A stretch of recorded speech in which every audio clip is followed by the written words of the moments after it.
¿Quién no ha necesitado alguna vez pedir un préstamo o solicitar una línea de crédito para afrontar gastos imprevistos o salir de un apuro económico? Hoy hablamos del precio del dinero, de cómo se presta, en qué condiciones y lo que dice la ley al respecto. Sepan que no hay límite en el interés a cobrar por quienes lo prestan y en los últimos años, al hilo de la crisis, muchos son los que se han metido en un callejón sin salida. Hoy hablamos de préstamos personales, prestamistas, créditos rápidos, online, a través de Internet. Las nuevas modalidades de conseguir dinero fácil tienen también una cara B.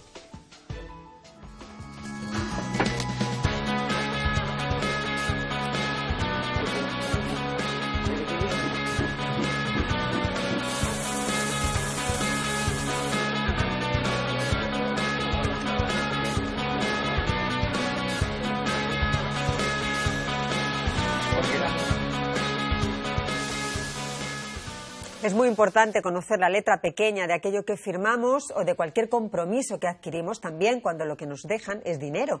Las consecuencias de lo contrario las sabe bien nuestro invitado de hoy, Rafael Carrellán, abogado de Ausbank, la Asociación de Usuarios de Servicios Bancarios. Muy buenas noches. Hola, bienvenido, buenas noches. Rafael. Muchas gracias. Qué caro nos sale a veces que nos presten dinero.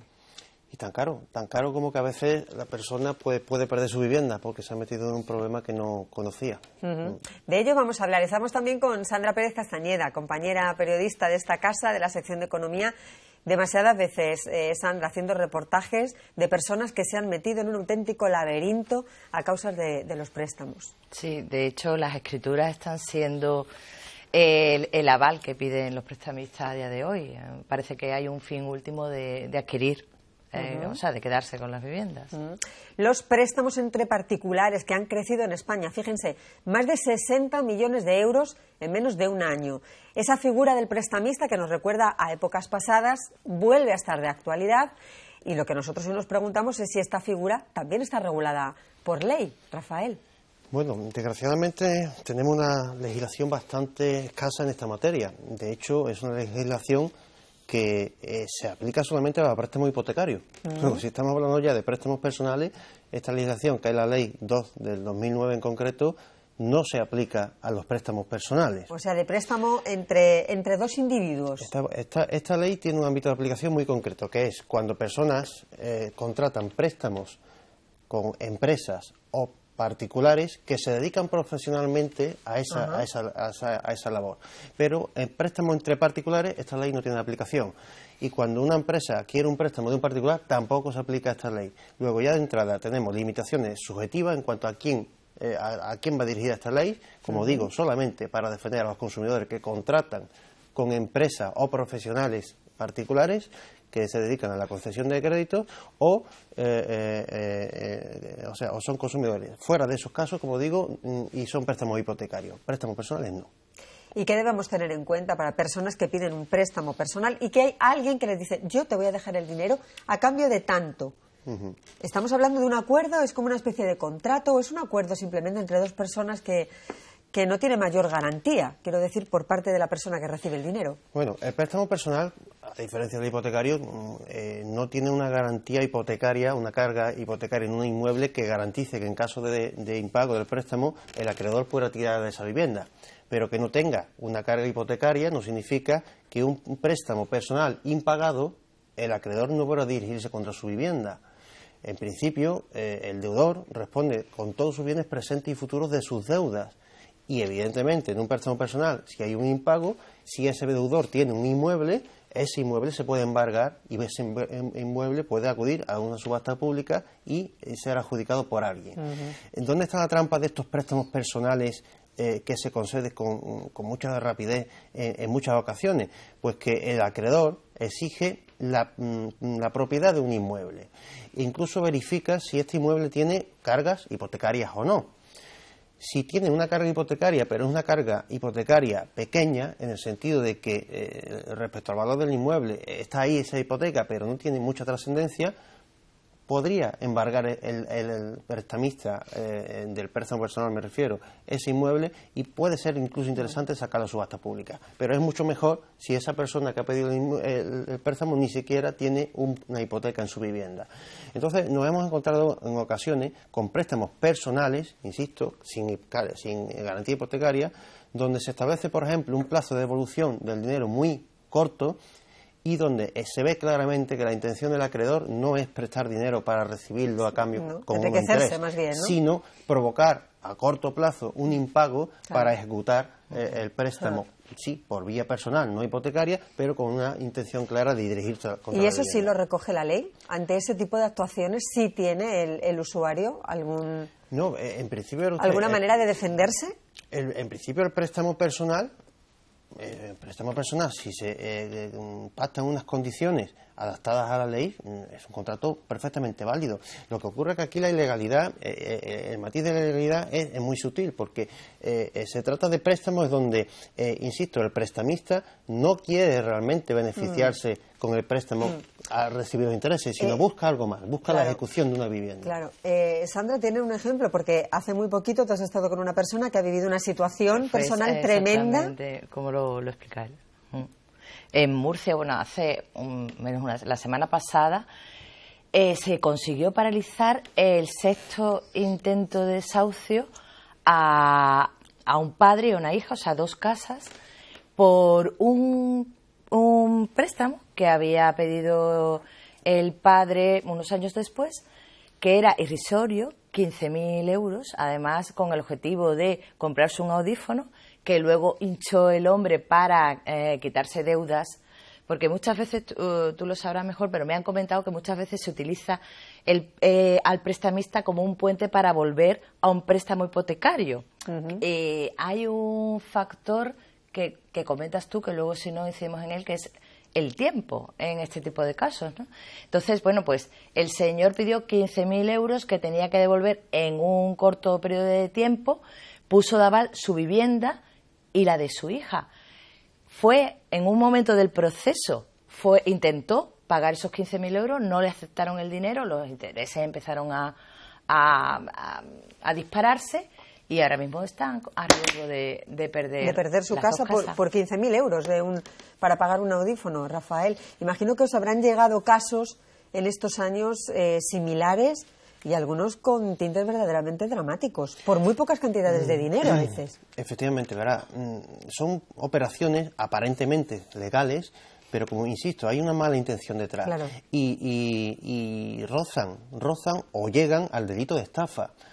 Cuando alguien me provoca mediante engaño un desplazamiento patrimonial o me provoca un perjuicio patrimonial y no tiene amparo jurídico, eso es una estafa.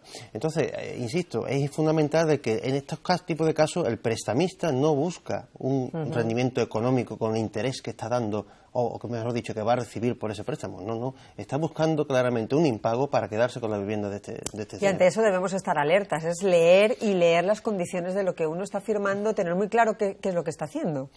Claro, vamos a ver, el asesoramiento en este tipo de materia es fundamental, asesoramiento preventivo, evidentemente, claro, porque si nos llega la persona, una vez firmado el préstamo, tendrá su defensa, pero es mucho más complicada, ¿sabes? ¿no? Pienso yo que a lo mejor estas personas son las únicas que les prestan el dinero en determinadas condiciones. ¿No es quizá que acudes a ese tipo de personas cuando ya te han cerrado un montón de puertas?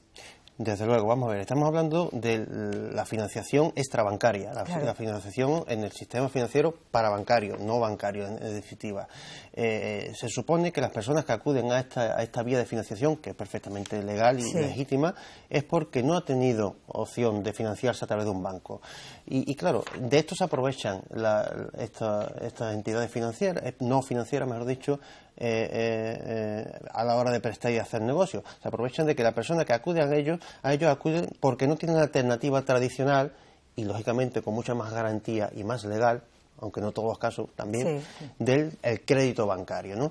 Y esas personas, por las razones que sea, yo recuerdo, por ejemplo, hubo una época donde el colectivo de inmigrantes fue tremendo, la cantidad de operaciones que conocimos, porque eran personas que vienen de países con menor desarrollo económico y jurídico y han venido a nuestro país a trabajar y tienen un completo y absoluto desconocimiento de lo que es un préstamo, un crédito, una tarjeta, una hipoteca, y se han aprovechado de ese desconocimiento muchísimas personas. ¿Por qué? Porque ese colectivo, en general, estoy generalizando, pues no tenía acceso al crédito tradicional bancario. De todas formas, tú que eres abogado, a mí me parece un poco que realmente si hay cierto amparo legal para las personas que sufren situaciones como esta, aunque, como bien dices, son pactos privados, con lo cual Código Civil, pero en la ley Azcárate, que la reforma es la que citabas antes, la de 2008, el artículo 1, para mí es muy claro, porque dice, no lo voy a leer entero, pero una parte que dice, será nulo, y dice, intereses que resulten leoninos, habiendo motivos para estimar que ha sido aceptado por el prestatario a causa de una situación angustiosa, por su inexperiencia, puede ser el ejemplo del inmigrante, o de lo limitado de sus facultades mentales. Y realmente, por ejemplo, igual que se han producido muchos despidos con situación crisis, ¿no? y han estado avalados por una situación fuera del ordinario, que es crisis, ¿cómo este artículo no se aplica de igual forma en momentos crisis para considerar que son situaciones extremas en las que la gente acepta condiciones extremas? Bueno, Sandra, sí se aplica, con más frecuencia de la que nos creemos. Quiero decir, la ley de usura, que es del año 1908, pero que está en vigor, establece, como bien dice, un primer supuesto de usura cuando se establecen intereses desproporcionados con esa circunstancia. Porque en España no hay límites para los intereses. No hay dinero que para se los presta, intereses no hay nada que lo remuneratorios. regule. No, para los intereses remuneratorios no hay una tasa a partir de la cual se entienda que empieza la ilegalidad. Entonces, ese es el primer supuesto, digamos, el supuesto de usura más conocido, y además el que está más en la conciencia social, ¿no? Me han prestado un dinero y tengo que pagar un interés altísimo. Y puedo mencionar sentencias pues del 2013, del 2002, 2001, 2009, que declaran determinados préstamos nulos por usura, por intereses usurarios. Luego, estoy dando cifras de la última he dicho, 2013.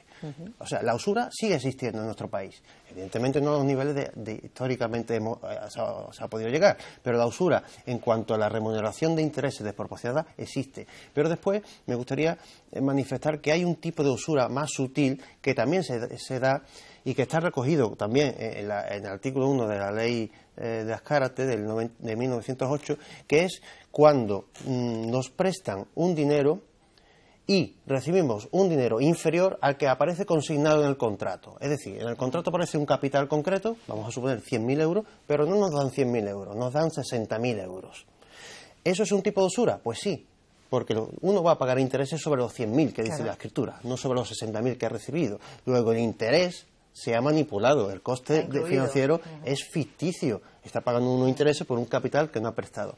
Y yo tuve la oportunidad, por ejemplo, de defender un caso de usura de este tipo, que dio lugar a una sentencia de la Audiencia Provincial de Sevilla de 17 de abril de 2009, en donde, en este caso, una empresa era la prestataria, pues habían volado más de 20.000 euros respecto al capital que se dice que se había entregado. Y no hubo explicación de dónde estaba ese dinero, ¿no? Y eso es un caso de usura. Entonces, al día de hoy, insisto, como límite legal al interés no hay, pero sí existe esa limitación de la usura que es muy subjetiva. ¿En qué sentido? En que no se deja mucho a la apreciación del tribunal.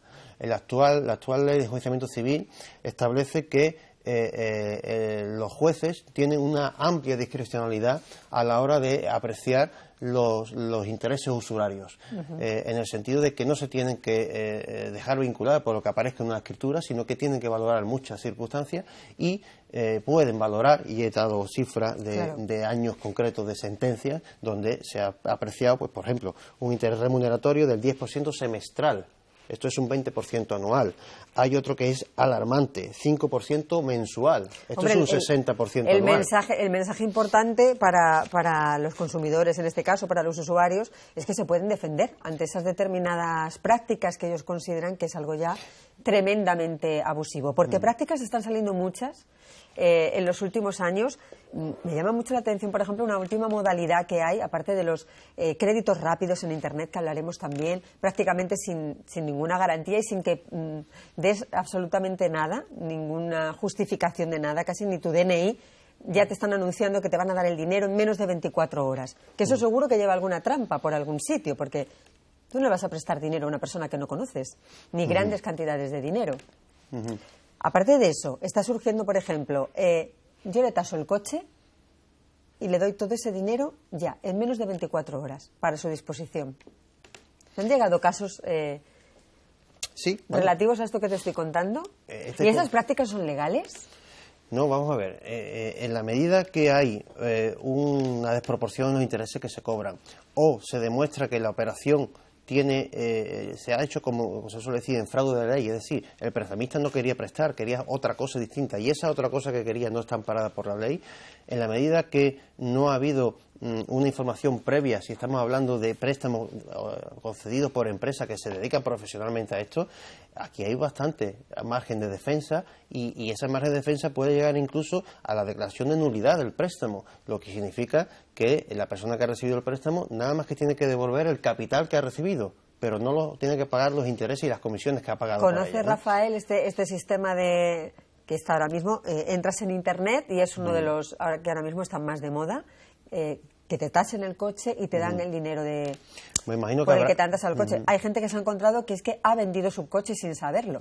Me imagino que habrá, conjugado con la concesión del préstamo, habrá una reserva de dominio en tráfico a favor del prestamista que de alguna forma le asegure que hasta que no se termine de pagar el préstamo el coche es de él y en el momento que hay impago pues hay una posterior venta. Creo que por ahí puede ir. A mí ahora mismo no recuerdo haber recibido ningún tipo de consulta de esta materia. Si me dices que es muy reciente, pues quizás sea por eso, ¿no? Pero sí me imagino que irán por ahí los tiros.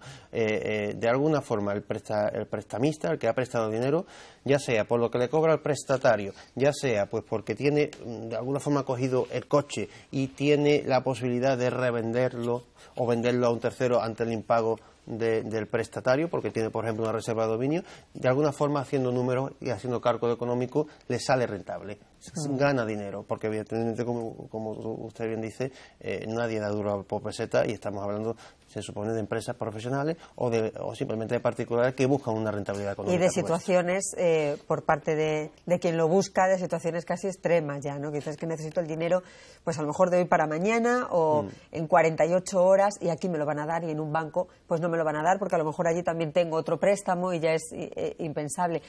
La falta de liquidez que está ocasionando la crisis está empujando a situaciones extremas.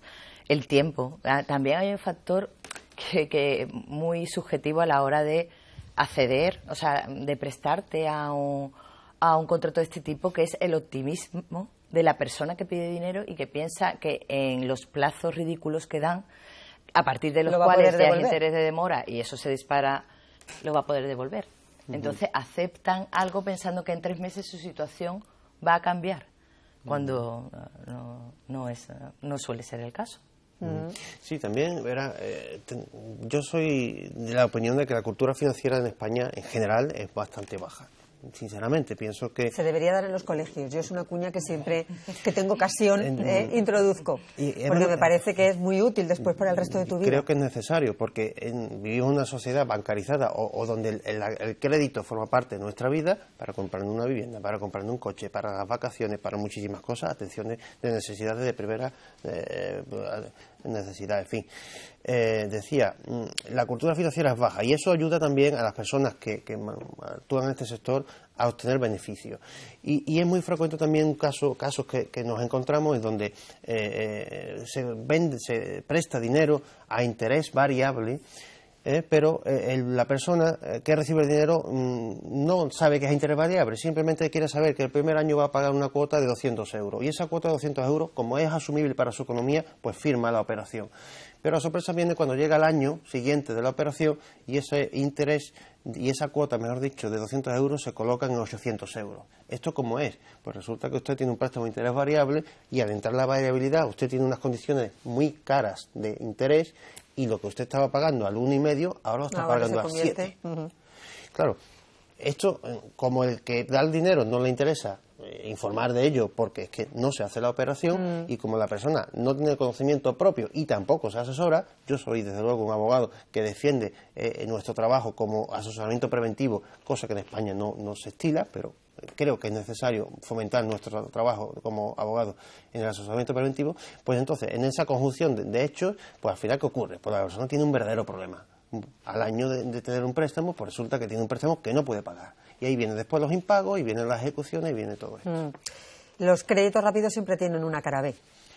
¿no? Sin duda. Esos créditos que ahora se están ofreciendo en Internet y que yo me pregunto muchas veces, bueno, ¿y de dónde sale todo ese dinero? Bueno, ¿no? La procedencia de ese dinero que se presta de una manera tan rápida. Si estamos hablando, lógicamente, de financiación no bancaria, estamos hablando de que ese dinero proviene de manos privadas, no claro. Viene de los depósitos de las personas, porque las empresas que no son bancos no pueden coger dinero, gastar dinero en depósitos. A eso me refiero. Entonces, son bolsas de dinero, inversores, fondos de inversión, donde haya dinero que no quiera estar inactivo, ese dinero se puede canalizar a la financiación privada a través de empresas que conceden ellas mismas crédito o a través de empresas que lo que hacen son intermediarios entre los propietarios del dinero y los demandantes del dinero, ¿no? Y esa actividad sí está regulada en la ley que tenemos actualmente, pero es una ley que la 2 del 2009 que tiene muchas deficiencias y que no sirve para defender a las personas. Muy rápidamente, para que nos hagamos una idea, esta ley lo que quiso es, digamos, trasplantar la regulación de los créditos hipotecarios bancarios al ámbito privado. Y por eso se prevé que las empresas tengan un folleto informativo, una oferta vinculante que le tienen que entregar al cliente, el derecho de la persona a ver el proyecto de escritura, en fin. Y en el fondo esta ley está totalmente incumplida, no hay tampoco un interés por parte de las autoridades que tienen que hacerla valer para que se cumpla, hasta el punto de que falta todavía la creación de los registros que prevé esa ley para atender, o sea, para inscribir las empresas que se dedican a esto. Yo esta mañana he hecho una consulta mismo, me he metido en Internet, he buscado préstamos privados Andalucía, he cogido una de las páginas que han salido, de las muchísimas, una cualquiera, he cogido los datos de una empresa que es andaluza, su CIF, he hecho una consulta al registro estatal de empresas de concesión de préstamos y me dice que no está escrita. Es que eso no está escrita. ¿Qué problema hay en esto? Pues que si no está escrita, uno pues piensa que no habrá cumplido tampoco una obligación que la ley le impone de tener un aval o un seguro para, si tiene responsabilidad de con sus clientes, responder. En definitiva, es una empresa que no es fiable. De todas formas, Rafael, y ha sido esta mañana mismo. Da la sensación de que la persona, porque, por ejemplo, Ausbank protege a los usuarios de bancos, ¿no? Pero las personas que han ido a prestamistas están totalmente desangelados, sí. Cuando además los prestamistas hacen bueno a los bancos. Porque, te quiero decir, si comparas los controles que tienen los bancos, que aún así abusan, pero si los comparas con este tipo de contratos... Sigo diciendo, el asesoramiento preventivo es fundamental. Es decir, uno sabe lo que sabe. Yo no tengo ni idea de arquitectura ni de... ¿Por qué están tan desangelados? O sea, ¿por qué se han creado plataformas de ayuda y de apoyo a los usuarios de banco y, sin embargo, las personas que acuden a prestamistas? Yo creo que por desconocimiento. Porque no le ven las orejas al lobo, pero el lobo está ahí. Es decir, primero, confiar... Es la competencia de los bancos también, mundo, ¿no? Los prestamistas son competencia. En este mundo de hoy, pensar que el que está enfrente, que nos está ofreciendo algo, lo está haciendo simple y llanamente por ganar dinero, pues puede ser una equivocación. A lo mejor tiene otra intención mayor y con más dañina hacia nosotros. Y todo el que va a hacer una operación de cierta trascendencia, y todo lo que tiene que ver con el dinero tiene trascendencia, qué menos que una persona se asesore. Y para eso pues hay montones de sitios donde asesorarse, desde asociaciones como la nuestra, por supuesto, pero colectivos, órganos de consumo, autonómicos, estatales, donde puede también recibir información y cautela y directrices. Oiga, tenga usted cuidado con esto, tenga usted cuidado con lo otro, pida tal documento, cerciórese de lo otro. Pero claro, no estamos acostumbrados a hacer eso. Hacemos la operación y después llega el problema, y entonces cuando acudimos al asesoramiento. Hay muchos problemas, por ejemplo, en este sentido que estás hablando ahora mismo, con las unificaciones de la deuda, que es algo que se ha puesto también muy de moda en los últimos años. Yo tengo un montón de préstamos o créditos, llega un momento que tengo tal cantidad de pagos que no sé muy bien por dónde salir, y entonces me los unifican todos, que esto es un servicio que también ofrece la banca. Me voy a unificar todos esos préstamos para pagar una cuota más baja. Pero también ahí hay una letra pequeña que tenemos que leer muy bien, ¿no, Rafael? Claro, porque, vamos a ver... Para los bancos es un negocio unificar la deuda. Bueno, los bancos evidentemente pueden unificar deuda, pero en sí mismo la reunificación de deuda no es un negocio del banco. El banco puede en momentos puntuales, ante un mismo cliente, reunificar todas las deudas que tiene ese cliente con el banco y darle un crédito hipotecario para reunificarlo. Pero en sí mismo la reunificación de deuda no es una actividad propia o no debe ser una actividad propia de un banco.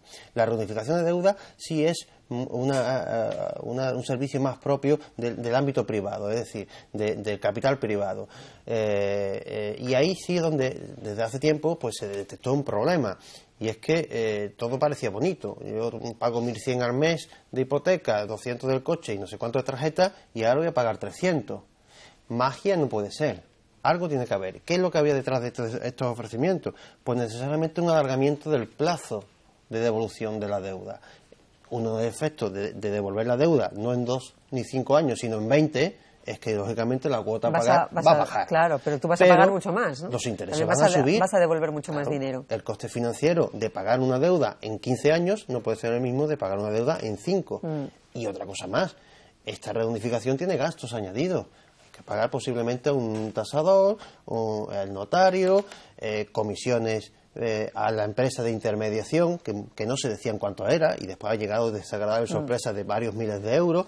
Entonces, los peros de la operación eran los que se ocultaban, y cuando llegaba el problema, pues ahí estaban las cifras y ahí estaban las complicaciones. Hemos hablado de muchos préstamos esta noche, pero desde luego el hipotecario es el que sigue siendo el más abusivo para el usuario. Y eso que desde Europa nos han dado ya varios tirones de orejas, pero esto se ha quedado como un poco parado, ¿no? Lo de mover la ley hipotecaria, intentar hacerla algo más humana, bueno, si es posible.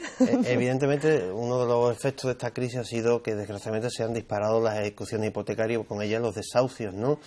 Pero se suele decir que no hay mal que por bien no venga. Si algo bueno ha tenido esta crisis es que se ha visto que nuestra legislación procesal, por ejemplo, hipotecaria, ya tenía un desequilibrio enorme en favor de la entidad financiera y en perjuicio de la persona.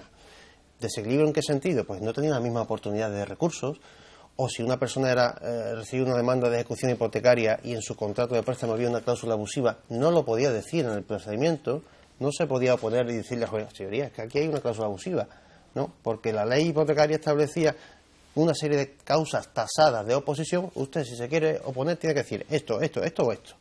Si quiere decir otra cosa, vaya usted a un procedimiento declarativo con otra demanda. Eso afortunadamente ha pasado. Ha pasado porque se han hecho una serie de reformas legislativas y ahora sí, por ejemplo, se puede decir... Entonces, oiga, ¿cree que, por lo que dice, que los ciudadanos han ganado en derechos a partir de todo esto? Sí, sin duda alguna. Los profesionales del derecho lo vemos y yo he vivido una etapa anterior a la crisis donde, insisto, yo para defender a una persona no podía decirle a un juez que llevaba una ejecución hipotecaria, aquí hay una cláusula abusiva, me tenía que ir a otro juzgado y ahora sí se puede decir. O si me denegaban algún tipo de oposición, había supuestos donde yo no podía recurrir en apelación, pero si el que decía algo era el banco y se lo denegaba, el banco sí.